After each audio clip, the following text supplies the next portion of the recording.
Welcome to Workplace Psychology with Dr. Martha Grajdek. I'm Dr. Martha Grajdek. This podcast examines a wide variety of work-related issues through the lens of industrial and organizational psychology. And while many of the topics discussed here may be seen as intended for white-collar employees and their employers, in reality, the ideas presented here are applicable across organizations and industries. Additionally, many of the topics discussed here may be applicable outside of the workplace. I encourage you to examine what's presented here, apply what makes sense to you, and simply discard the rest. When supporting others is part of your job requirement, it may be just a matter of time before you experience some kind of depletion. When your job requires that you support others in whatever role, this could mean a variety of different ways. Unless you take precautions and are proactive in replenishing your own needs and your own energy, a never-ending or nearly constant support of others can be difficult to sustain. This is known as compassion fatigue. Whether your job requires that you support others as part of the job, or this is something that is simply part of your character, part of your personality, constantly supporting others can be tiring, even exhausting. Emotional depletion can happen from repeated exposure to other people's stress, to other people's struggles, to other people's difficulties. Whether we're talking about other people's stress related to work or some kind of pain and suffering, when your exposure to those things accumulates, you may find yourself to be in trouble. This is when compassion fatigue can become a real thing. Emotional depletion is not the same thing as burnout. One does not have to be in a supporting role to someone else or have that be part of their job experience or job requirement. Burnout is in a category of its own. However, it's important to note that emotional depletion can be just as damaging as burnout. What are some examples of high-risk roles that may come with that territory, the potential of emotional depletion? The first thing that comes to mind are first responders, of course. First responders tend to see stress and trauma in others on a regular basis. But emotional depletion is not only limited to those who have first responders' jobs or duties. Medical personnel in general can be more vulnerable to emotional depletion. Beyond that, people in HR and management can also be exposed to other people's stress and trauma. Jobs that require customer interactions can be stressful enough in the same sense and can lead to emotional depletion. Another good example are DEI leaders, or those dealing with DEI issues on a regular basis. Exposure to other people's stress and trauma comes with the territory. What are some most common signs or indicators that you may be experiencing emotional depletion? For one, you may be experiencing irritability or feeling overly sensitive to even the smallest of situations. Things that may have been considerably more manageable for you to handle in the past may now seem to be more irritable for you. That's a good sign. That's a red flag that you may be experiencing emotional depletion. Things such as cynicism or a feeling of numbness or indifference to what is happening around you, whether that's work-related or outside of the workplace. Those are also signs or red flags that you may be experiencing emotional depletion. Reduced empathy is another good thing to pay attention to. That could also be a red flag. And of course, avoidance. Avoidance may very well be a flag of emotional depletion. Avoiding the situation because it's simply too much to handle. And while by no means is this short list an all-inclusive list of potential signs or symptoms of emotional depletion, those are some of the more common ones to look out for. Any other behavioral or emotional changes are also worth paying attention to. Those too can be red flags or indicators of emotional depletion. When it comes to jobs that require supporting others, prevention and recovery are key to surviving such jobs.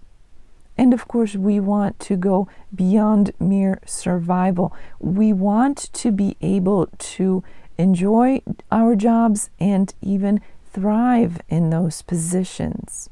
However, because of the higher exposure to other people's stress, pain, or suffering can lead to emotional depletion, it's important that prevention and recovery are at the top of your list. Things such as well-defined and well-kept boundaries, along with role clarity, are key. Understand what is part of your job and what is not, what is required of you while on the job, and what you no longer have to hold on to once your day or your shift is over. You may have to do some individual soul searching and assessment, both of where you stand individually and of what your job requires and expects of you. Setting firm boundaries starts with understanding where you stand and where your employer stands on the issue. Those who support others as part of their job requirements will benefit tremendously from not taking their work home with them. Although that's good advice for anybody, those in supporting roles may benefit from that more than anyone else. Another important thing to consider is peer support structures.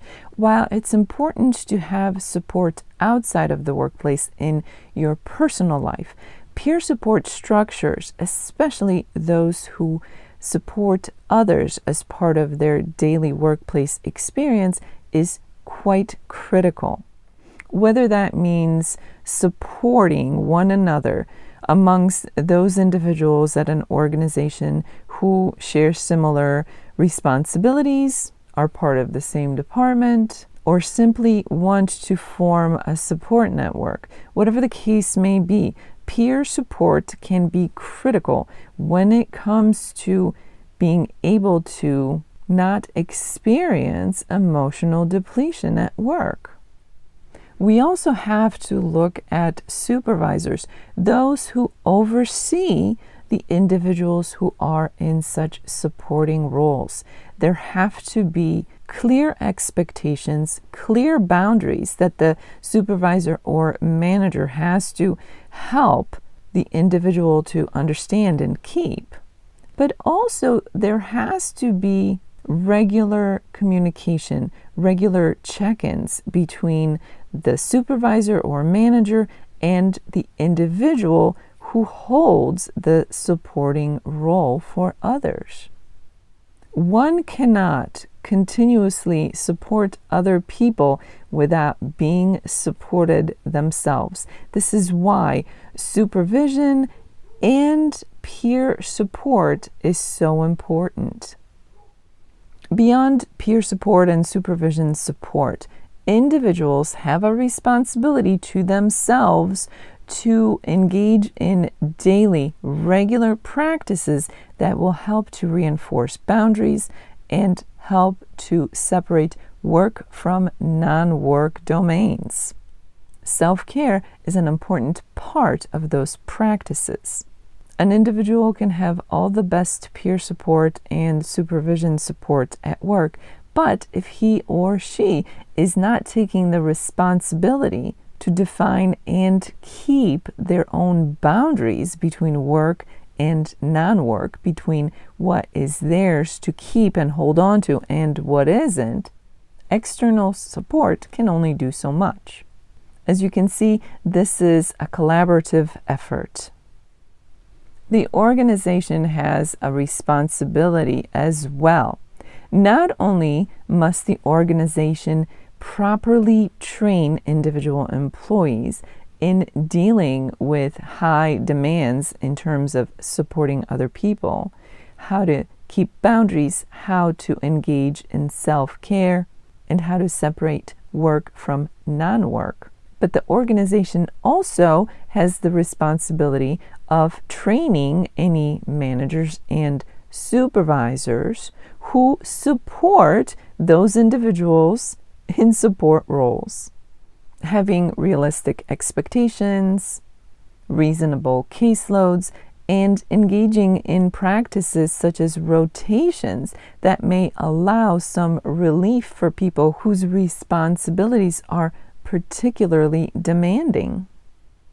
The bottom line is that for anyone who has a supporting role as part of their job, there is a necessity to make sure that that person is taking care of themselves so that they can continue to do their job without becoming emotionally depleted.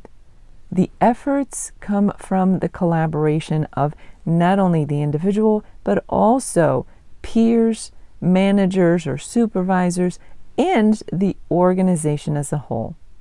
And this is just as important for those who have specifically defined supporting roles as it is for those who are supportive and nurturing by their very character or their very nature. Prevention and recovery are absolutely necessary. As this episode comes to an end, let's review what was discussed. Emotional depletion is a real consideration, a real risk for anyone whose job requires them to take on a supporting role to other people, from HR to first responders. People in all kinds of positions at all levels within the organization may be subject to potentially becoming emotionally depleted. As such, it is absolutely critical that both individuals and the organization take this very seriously. Prevention and recovery are key. Internal support from peer groups and managers or supervisors can be tremendous in helping to set and keep boundaries and to separate work from non-work responsibilities.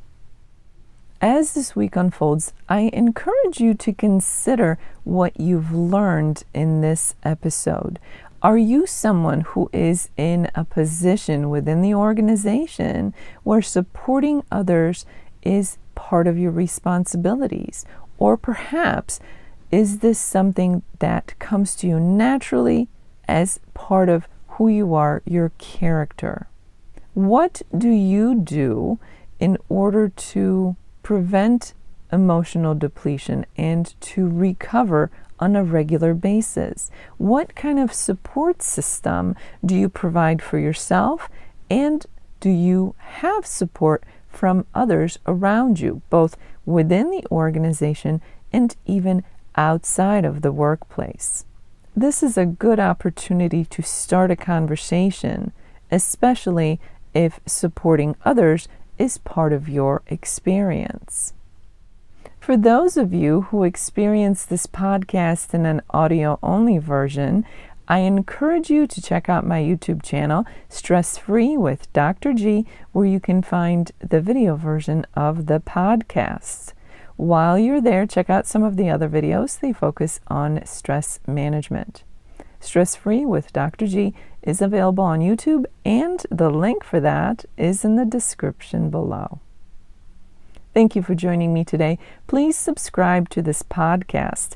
I look forward to seeing you here again next time. Until then, I wish you joy and well-being.